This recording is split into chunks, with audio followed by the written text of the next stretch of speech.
السميع العليم من الشيطان الرجيم. بسم الله الرحمن الرحيم. لا حول ولا قوة إلا بالله توكلت على الحي الذي لا يموت. الحمد لله الذي لم يتخذ ولدا ولم يكن له شريك في الملك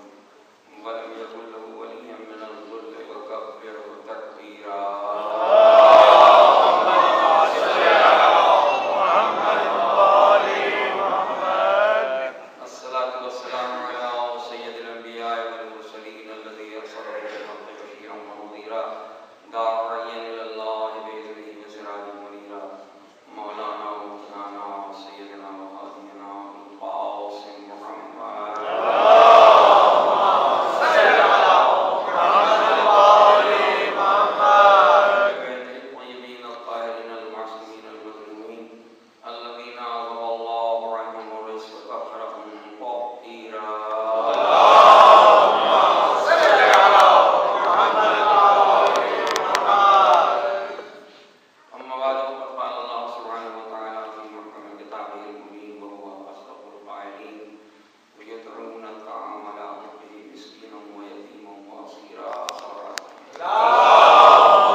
راہ میں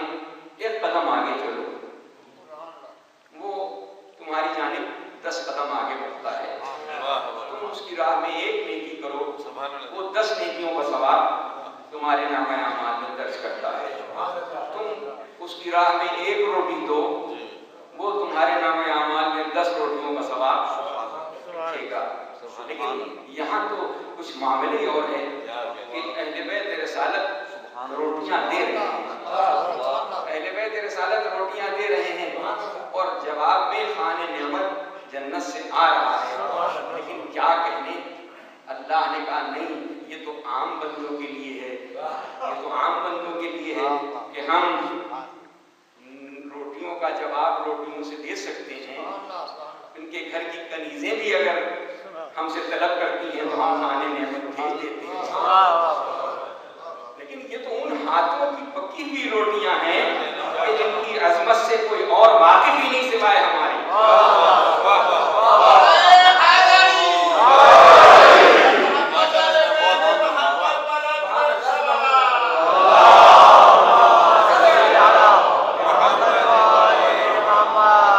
اگر یہ کسی عام ہاتھوں کی پکی ہوئی روٹیاں ہوتی تو شاید اس کا جواب خوان نعمت ہو جاتا. لیکن یہ تو ان ہاتھوں کی پکی ہوئی روٹیاں ہیں کہ جن کی رفعت و عظمت و بلندی سوائے اللہ کے کوئی جانتا ہی نہیں. اس نے کہا نہیں، اس کا جواب خوان نعمت نہیں ہو سکتے، صرف خوان جنت نہیں ہو سکتے. ہم ان کا شکریہ بھی ادا کریں گے، ہم ان کا شکریہ بھی ادا کریں گے اور یہ کہہ کے ادا کریں گے کہ اے اہل بیت رسالت، تم تو وہ ہو کہ جو شکریہ کے بھی تعلیم نہیں ہوا کرتے، ہم تمہارا شکریہ ادا کرتے ہیں. درود پڑھیں محمد و آل محمد.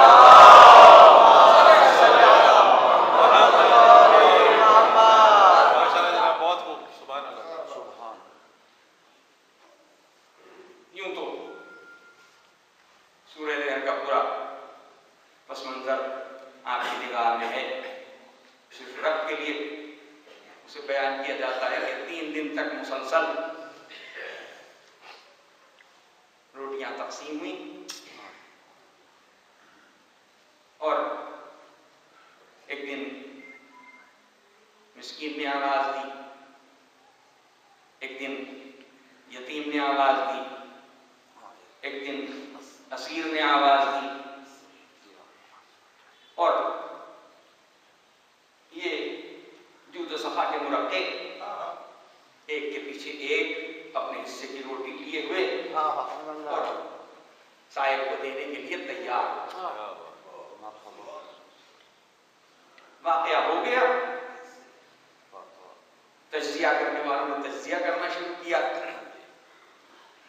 اپنے اپنے انداز سے ہر ایک تجزیہ کرتا ہے. کسی نے کہا کہ ہاں، سخاوت کا تقاضا یہ تھا کہ روٹیاں دی جاتی. کسی نے کہا کوئی خاص بات نہیں ہے، بھوک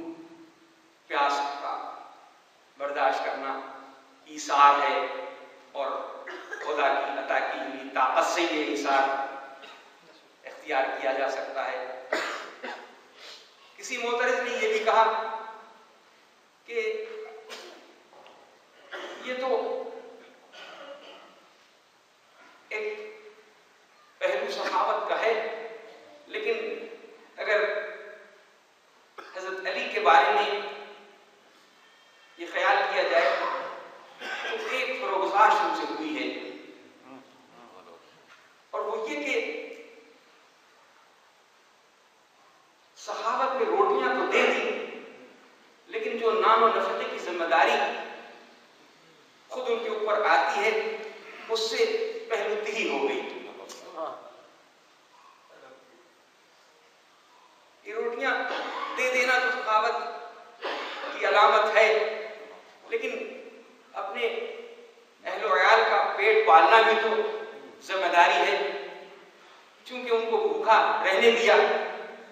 اس لیے یہ فروغزاش ان کے حصے میں آتی ہے. ارباب نظر علی کی دشمنی نہ جانے لوگوں کو کہاں تک لے جائے گی. اگر واقعے کی تحلیل کی جاتی تو بات خود سمجھ میں آ جاتی کہ اگر علی نے اپنے اہل و عیال کے ہاتھ سے روٹیاں لے کے سائل کو دی ہوتی تو تمہارا اعتراض کسی حد تک معلوم ہوتا ہے کہ تم نے اپنی آنکھوں پہ پردہ ڈال رکھا ہے، اس لیے اعتراض کر رہے ہو اور اہل بیت رسالت کی عظمت کو گھٹانا چاہتے ہو۔ اس میں سے تو ہر فرد بشمول اس کنیز کے، جو اس گھر کی کنیز ہے، اس نے بھی اپنے ہاتھ سے سائل کو روٹیاں دی ہیں، تو پھر یہ ذمہ داری علی پر کیسے ڈالی جا سکتی ہے؟ درود پڑھیں محمد و آل محمد۔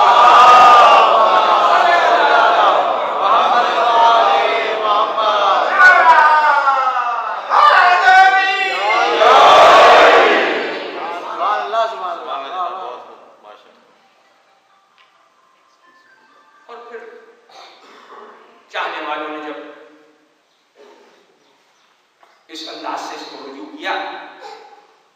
تو ان کی بات یہ سمجھ میں آئی کہ وہ نہ ہو یہ اللہ نے اہل بیت طہارت کا امتحان لیا ہے، اہل بیت طہارت کا امتحان لیا ہے، اس لیے کہ جو واقعہ ہے وہ ایک ہی طرح کا، ایک دن مسکین آواز دے رہا ہے سر مغرب، دوسرے دن یتیم آواز دے رہا ہے سر مغرب، تیسرے دن اسیر آواز دے رہا ہے سر مغرب۔ تو یہ مماثلت بتا رہی ہے کہ اللہ نے ملائکہ کو بھیجا تھا کہ تم ایک دن مسکین بن کے جاؤ، ایک دن یتیم بن کے جاؤ، ایک دن اسیر بن کے جاؤ، اور اہل بیت رسالت کے گھر سے روٹیاں لے آؤ۔ ہمیں کوئی شہادت پیش نہیں کر سکتا اس سلسلے میں، نہ کہیں کسی بات کی کوئی ایسی روایت ملتی ہے کہ کسی نے اس بات پر کوئی دلیل دی ہو، لیکن ایک بات تو سمجھ میں آنے کی ہے کہ ملائکہ وہ ہوتے ہیں کہ جو انہیں بھوک نہیں لگتی، انہیں بھوک نہیں لگتی، انہیں روٹیوں کی ضرورت نہیں ہوتی، بلکہ جناب ابراہیم کے دسترخوان پر جب ملائکہ آئے تھے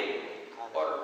جناب ابراہیم نے ان سے کہا تھا آؤ ہمارے ساتھ طعام میں شامل ہو جاؤ، تو انہوں نے جواب یہی دیا تھا کہ یا نبی اللہ آپ کو نہیں معلوم کہ ملائکہ کو بھوک نہیں لگتی، ملائکہ تو روٹیاں نہیں کھاتے، تو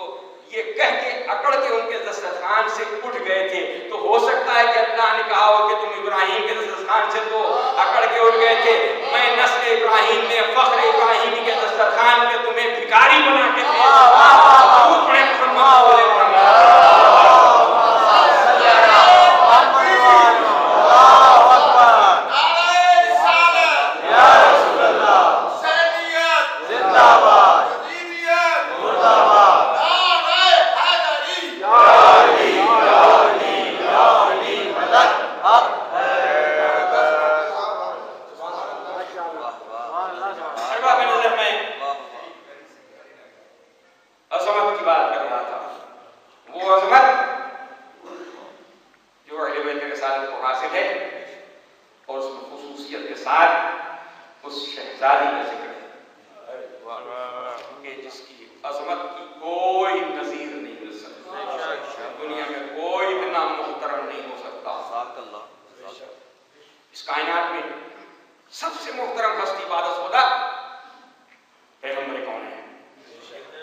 سمجھ میں نہیں آتی،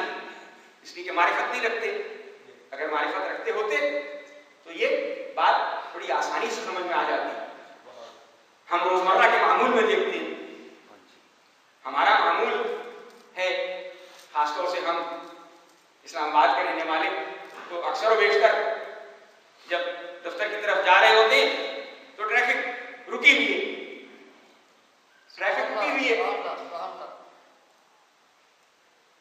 معلوم نہیں کیوں رکی ہوئی ہے. پوچھا کہ کوئی وی آئی پی کی سواری گزر رہی ہے، کسی وی آئی پی کی سواری گزر رہی ہے، اس کے احترام میں روٹ لگایا گیا، اس کے احترام میں روٹ لگایا گیا. جب تک وہ سواری گزر نہیں جائے گی یہ ٹریفک نہیں چلے گی. تو جس کے قبضے قدرت میں صرف ٹریفک ہے وہ ٹریفک کو روک سکتا ہے، اور جس کے قبضے قدرت میں پوری کائنات ہے وہ کائنات کی گردش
بیٹی کی تعظیم میں کھڑے ہوتے ہیں تو ہم سب پر یہ واجب ہو جائے گا کہ ہم اس سنت کی پیروی میں اپنی بیٹی کی تعظیم کیا کریں. لیکن پیغمبر کا جواب ہوگا نہ کوئی دوسری بیٹی فاطمہ ہو سکتی ہے نہ ویسے تعظیم کی جا سکتی ہے.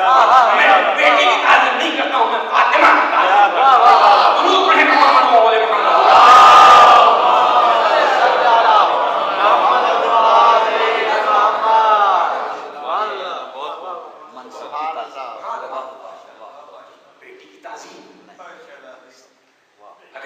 تعظیم ہوتی تو امت کے پاس تو ایک سے زیادہ بیٹی ہے. ہر بیٹی کی تعظیم میں ہر بیٹی کی تعظیم میں پیغمبر کو کھڑے ہونا چاہیے. شاید پیغمبر کا جواب ہو کہ تم اپنی غلط فہمی کو دور کر لو. تم جن بیٹیوں کو منسوب کر رہے ہو ان میں سے کوئی بیٹی الکوثر نہیں ہے. کوئی بیٹی الکوثر نہیں ہے. اور جتنی بیٹیاں چاہے منسوب کر لی جائیں, ذرا ٹریس کر کے کوئی بتائے کہ ان کی نسل مطہر کہاں ہے. اگر نہیں ملتی تو ہم سے پوچھو کہ فاطمہ کی نسل تا قیام قیامت کی نشاندہی کرتی اس دنیا میں باقی رہے گی, اور تا قیام قیامت اس نسل کو اللہ نے جسے کوثر عطا کیا ہے وہ اس طریقے سے باقی رہے گی کہ جس طریقے سے اللہ نے ہر شے کو باقی رکھا ہے. درود پڑھیں محمد و آل محمد.